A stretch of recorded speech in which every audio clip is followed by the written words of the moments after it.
Presenting Civil Guruji app available in Google Play Store. Download now.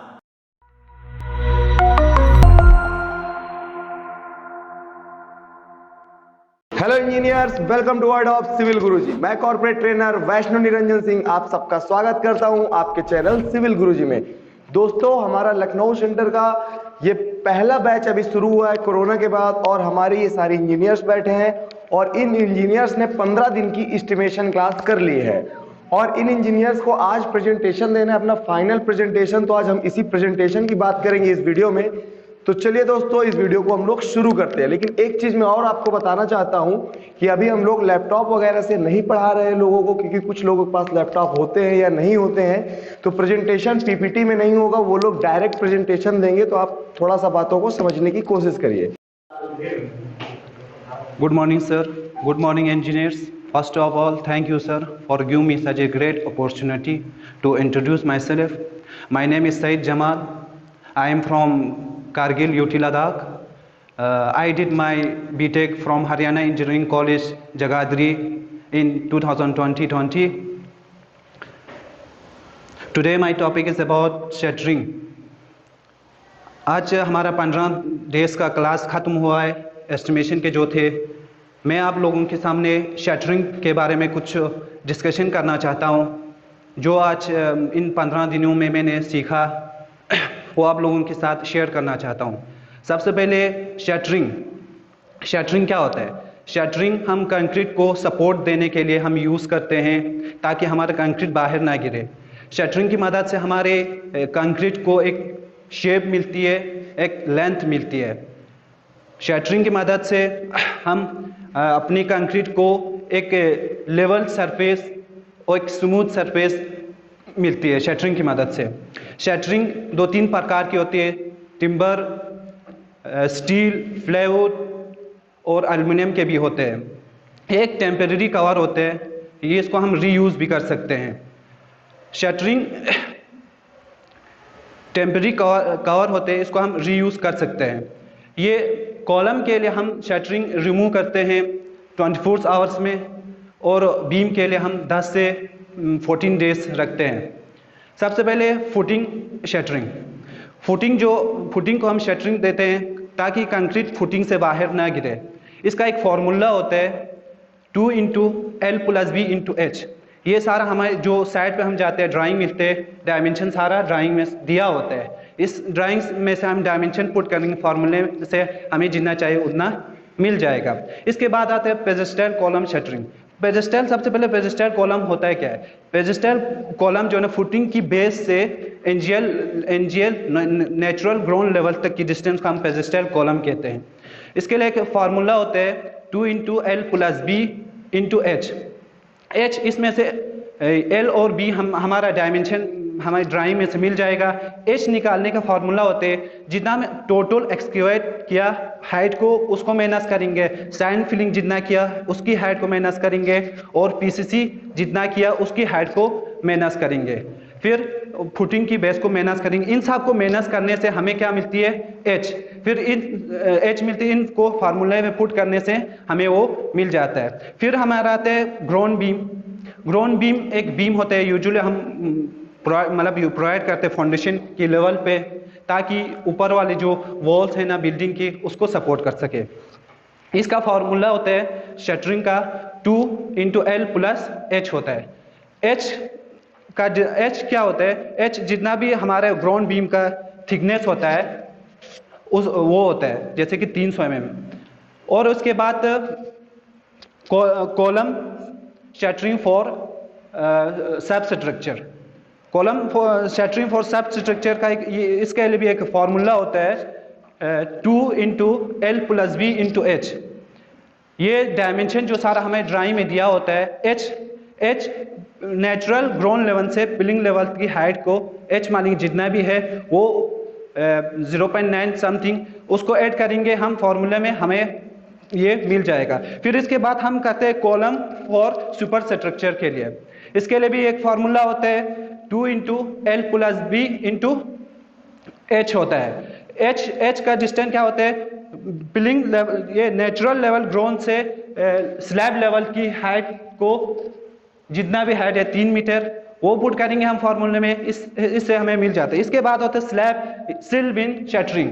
सबसे पहले सिल Bing होता है क्या, सिल बिंग क्यों प्रोवाइड करते हैं? सिल बैंड जो है ना हम प्रोवाइड करते हैं विंडोज की नीचे, या कंस्ट्रक्शन की पार्ट्स को भी हम प्रोवाइड करते हैं। इससे क्या होता है, ऊपर से जितने भी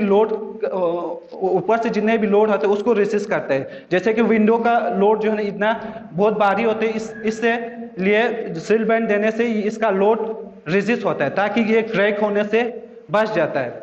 और इसके बाद आता है हम लेंटर बीम शटरिंग। लेंटर बीम हम यूजुअली प्रोवाइड करते हैं विंडोज की ओपनिंग या डोर की ओपनिंग के ऊपर हम प्रोवाइड करता है। इसका हाइट होता है 200 mm। इसके लिए एक फार्मूला होता है बीम के लिए 2L × H। L जो हमें डायमेंशन जो हमें ड्राइंग में से मिल जाएगा, H क्या होता है, बीम का तो लेंटर बीम का हाइट जितने भी है वो H होता है। इसके बाद हमारा होता है slab concrete shuttering. Slab concrete shuttering इसके लिए फॉर्मूला एक होता है 2 × L × H। H क्या होता है, स्लैब की थिकनेस 25 mm, जितने भी स्लैब का थिकनेस है, ये सारा हम फॉर्मूले पे पुट करेंगे तो हमें वहां से मिल जाएगा। और इसके बाद होते हैं slab shuttering. Slab beam shuttering के बाद हमें स्लैब को शटरिंग देते हैं, उसका फॉर्मूला होता है L × H होता है। L जो हमें हमारे ड्राइंग से मिल जाएगा, L क्या होता है, जितने स्लैब का हाइट होता है 125 mm। Thank you sir.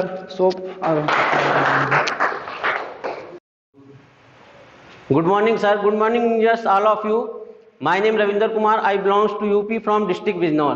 जैसे कि हम लोग सिविल इंजीनियरिंग ट्रेनिंग इंस्टीट्यूट में 15 डेज की ट्रेनिंग कंप्लीट कर चुके हैं, और इस 15 डेज में जो भी हमने सीखा है साइट पर, प्रैक्टिकल या थ्योरेटिकल अपनी क्लासरूम में, वो उसके अकॉर्डिंग मैं कुछ जो टॉपिक्स है वो आपसे डिस्कस करना चाहता हूँ कि हम एक रेजिडेंशियल बिल्डिंग में सब स्ट्रक्चर टू सुपर स्ट्रक्चर क्या क्या प्रोसेसिंग है, किस स्टेप को हम फॉलो करते हैं, उसी के बारे में आप लोगों से डिस्कस करूंगा।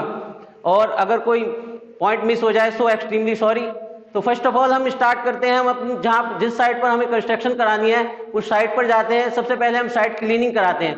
साइट क्लीनिंग कराने के बाद हम क्या करते हैं कि जितने एरिया में हमें कंस्ट्रक्शन करानी है उसके लिए हम 1 मीटर चारों तरफ से मार्जिन प्रोवाइड करते हैं, क्योंकि उसके लिए जो हमारा कंस्ट्रक्शन मटेरियल हमारी साइट पर आना है तो उसकी हम प्रॉपर प्लेसिंग करा सके, ताकि हमें कंस्ट्रक्शन वर्क में कोई ऑब्स्ट्रक्शन प्रोवाइड ना हो।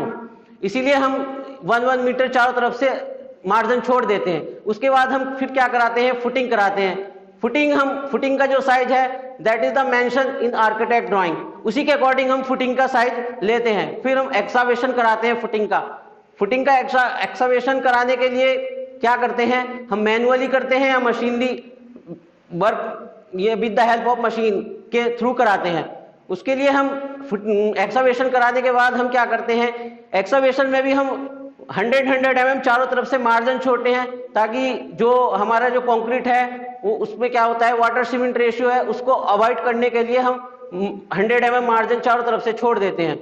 उसके बाद हम बेस में आते हैं। फुटिंग के बेस में हम 100 mm सैंड फिलिंग करते हैं। सैंड फिलिंग हम एक रेगुलर सरफेस के लिए प्रोवाइड करते हैं और वाटर सीमेंट रेशियो को भी मेंटेन रखता है। उसके बाद हम पीसीसी प्रोवाइड करते हैं। पीसीसी क्या करता है कि एक तो हमें रेगुलर सरफेस भी प्रोवाइड करेगा और हार्ड वेस्ट प्रोवाइड करेगा। हमारी जो फुटिंग की कंक्रीटिंग करनी है उसकी जो फॉर्म वर्क है उसके लिए हम हार्ड वेस्ट प्रोवाइड करता है। और जो अर्थक्वेक आते हैं, अर्थक्वेक के समय क्या होता है, large amount of energy release in the side of earth, तो उसके लिए क्या होता है, जो वाइब्रेशन प्रोड्यूस होती है उसको अवॉइड करने के लिए हम पीसीसी प्रोवाइड करते हैं। आफ्टर दैट पीसीपी हम फुटिंग कंक्रीट प्रोवाइड करते हैं। फुटिंग कंक्रीट में 2 पार्ट्स होते हैं, एक रेक्टेंगुलर, ट्रैपेजोइडल। उसके बाद हम क्या करते हैं, स्टार्टर प्रोवाइड करते हैं। स्टार्टर क्या करता है, हमारा पेडस्टेट कॉलम आना है उसके फॉर्म वर्क को बेस प्रोवाइड करता है। उसके बाद हम बैक फिलिंग कर देते हैं। बैक फिलिंग यहीं से ही हमारा एनजीएल शुरू हो जाता है, जिसको बोलते हैं नेचुरल ग्राउंड लेवल। उसके बाद हम ब्रिक वर्क प्रोवाइड करते हैं। ये 1 लाइन ब्रिक वर्क होता है। 1 लाइन ब्रिक वर्क क्या करता है, जो हमारा ग्राउंड बीम है उसको बेस प्रोवाइड करता है। फिर उसके बाद हम ब्रिक वर्क करते हैं up to plinth level. Plinth level पे के बाद हम क्या करते हैं हम सॉइल फिलिंग कर देते हैं। सॉइल फिलिंग उसके ऊपर हम फिर डीपीसी डालते हैं। डीपीसी क्या होता है? Dam proof course. Dam proof course मतलब जो कैपिलरी एक्शन है, जो हमारा मॉइस्चर चारों तरफ से आ रहा है ड्रेनेज सिस्टम के थ्रू, तो उसको अवॉइड करने के लिए हम डीपीसी डालते हैं। डीपीसी की थिकनेस होती है 15 mm। इसमें हम M15 ग्रेड यूज करते हैं, जो कि M15 ग्रेड में होता है 1:2:4। उसके बाद हम वन लाइन ब्रिक प्रोवाइड करते हैं। वन लाइन ब्रिक क्या होता है? वो हमें डिटेक्ट करता है वेयर इज द 100 mm बाल, वेयर इज द 200 mm बाल। उसके बाद फिर हम ब्रिक वर्क प्रोवाइड करते हैं और उसके बाद फिर डीपीसी डालते हैं। ये डीपीसी हम फ्लोर लेवल के बेस पर, फ्लोर लेवल के लिए डालते हैं, क्योंकि जब हम घर में साफ सफाई वगैरह करते हैं तो वो भी कैपिलरी एक्शन के थ्रू वहां पर हमारा मॉइस्चर कंटेंट आ जाता है और उसी के लिए हम डालते हैं।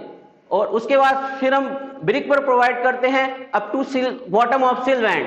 बॉटम सिल बैंड हम इसलिए प्रोवाइड करते हैं, सिल बैंड हमारी जो विंडो होती है, तो वो विंडो को जो हमारा लोड ट्रांसफर हो रहा है विंडो से, क्योंकि विंडो हमारी हैवी भी हो सकती है और लाइट वेट भी हो सकती है, जो लोड ट्रांसफर हो रहा है तो वो डायरेक्टली ब्रिक वर्क पर ना जाए, वो सिल बैंड उसको वेयर कर लेता है। इसकी थिकनेस हम 100 mm रखते हैं। उसके बाद हम ब्रिक वर्क करते हैं up to lintel, bottom of lintel. Bottom of lintel तक हम ब्रिक वर्क प्रोवाइड करते हैं। फिर हम लिंटर प्रोवाइड करते हैं। लिंटर भी हमें सपोर्ट, लिंटर जो होता है, lintel above the lintel to be constructed over the window door and अलमीरा। ये भी हमारे विंडो डोर और अलमीरा को सपोर्ट प्रोवाइड करता है। इसकी थिकनेस हम 200 mm रखते हैं। फिर हम ब्रिक वर्क करते हैं बॉटम ऑफ स्लैब बीम। फिर स्लैब बीम का साइज जो हम लेंगे वो मेंशन होगा आर्किटेक्ट ड्राइंग में, उसी के अकॉर्डिंग हम स्लैब बीम का साइज लेंगे। उसके बाद हम स्लैब कास्टिंग करते हैं, जिसकी थिकनेस हम रखते हैं 125 mm। बस, थैंक्स सर।